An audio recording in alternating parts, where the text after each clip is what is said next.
Secret kitchen में आप सभी का स्वागत है। आज हम कैरेमलाइज्ड मेवा पाक बनाएंगे। आइए देखते हैं इसको बनाने के लिए किन सामग्री की आवश्यकता होगी।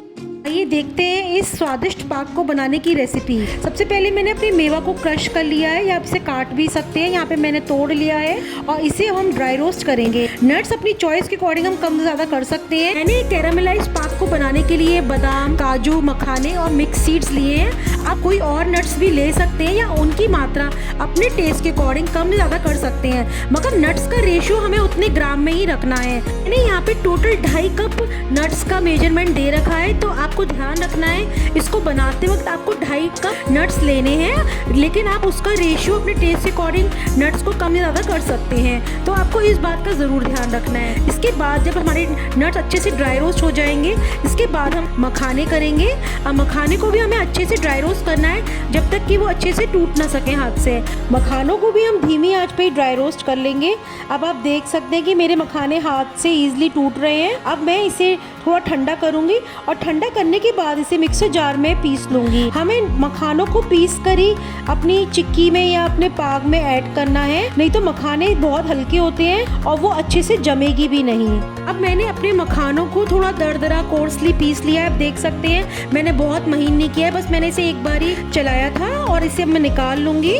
को मखाने पीसते वक्त ध्यान रखना है कि हमें बहुत ज़्यादा इसे बारीक नहीं पीसना है, इसे हमें दरदरा ही रखना है। अब अपने सारे मखाने इसी प्रकार पीस के मैं अलग कर लूँगी।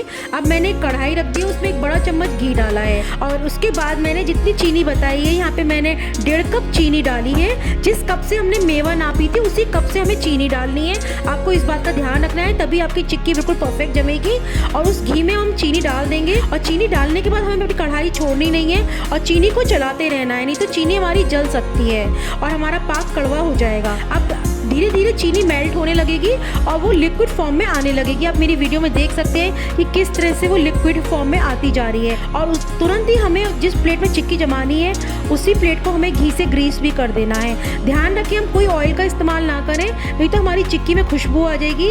आप कोशिश करके घी का ही इस्तेमाल करें। अब मैं आपको दिखा रही हूँ कि चीनी किस तरह से हमारी मेल्ट हो रही है और इसे हमें बिल्कुल छोड़ना नहीं है इस चिक्की को बनाते वक्त, क्योंकि इसमें ये इसी बात का विशेष ध्यान रखना है कि चीनी हमारी बहुत अच्छे से मेल्ट हो जाए। बस उसी पॉइंट तक हमें मेल्ट करना है कि चीनी में दाना दिखाई ना दे। अब आप देख सकते हैं कि चीनी मेरी मेल्ट हो चुकी है और इसका हल्का सा कलर चेंज हो चुका है। आपको ध्यान रखना है कि चीनी जब आप मेल्ट कर रहे हो तो हमें आंच धीमी ही रखनी है, तेज नहीं करनी है, नहीं तो चीनी कड़वापन पे आ जाएगी और हमारा कैरेमलाइज अच्छा नहीं बनेगा।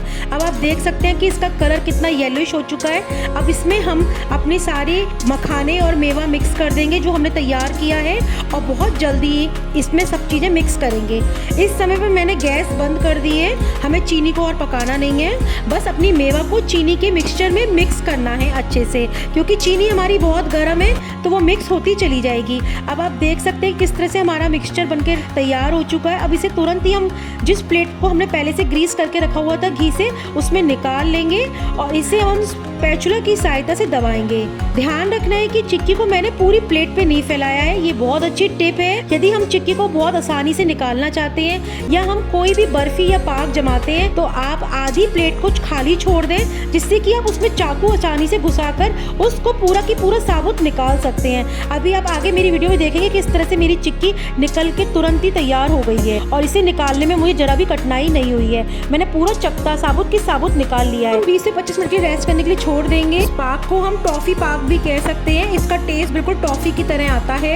अब मैंने इसे 15 से 20 मिनट के लिए रेस्ट करने के लिए छोड़ दिया था और जैसे ही मैंने इसके अंदर नाइफ डाली मेरी पूरी चिक्की बाहर आ चुकी है। तो ये बहुत अच्छी टिप है। यदि आपको ये टिप पसंद आए तो प्लीज मेरे चैनल को लाइक करें, शेयर करें, कमेंट करें और इंस्टाग्राम पे फॉलो करना ना भूलें। मेरा ये चिक्की पाक या कैरेमलाइज्ड मेवा पाक बनकर तैयार हो चुका है। प्लीज आप इसे बनाएं, एक बार जरूर ट्राई करें, अपने कमेंट मेरे साथ जरूर शेयर करें। टॉफी पाक को बनाने के लिए हमें ज्यादा सामग्री की आवश्यकता नहीं है।